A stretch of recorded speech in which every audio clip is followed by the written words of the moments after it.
Cricket நல்லா பாக்குறவங்களுக்கு தெரியும். கிரிக்கெட் என்ன தடவை கத்துக் கொடுக்குது?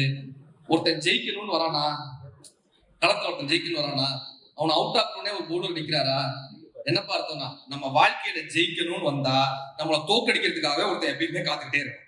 அந்த களத்துல ஜெயிக்கணும்னு நம்ம வந்தாலே தோக்கடிக்கிறதுக்கு ஒருத்தர் ரெடியா நிற்பான்.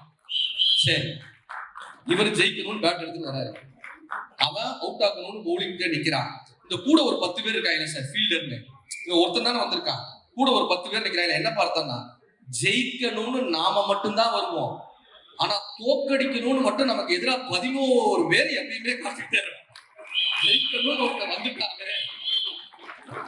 11 பேர் எப்பயுமே குறைஞ்சது 11 பேர் கூட எப்படியாவது தள்ளி வந்து அவுட் ஆகிருந்தாங்க. சரி, இப்ப ஜெயிக்கணும் நம்ம வந்திருக்கோம், அவுட் ஆக்குறதுக்கு 11 பேர் இருக்காங்க.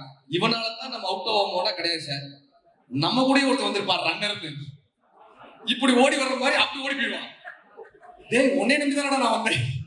என்ன பார்த்தோம்னா எதிரிகளால் மட்டுமல்ல துரோகிகளாலும் நாம் அழிக்கப்படுவோம், கூட இருப்பவனிடம் ஜாக்கிரதையாக இருந்து கொள்ளுங்கள் என்று கிரிக்கெட் நம்ம கற்றுக் கொடுக்கும்.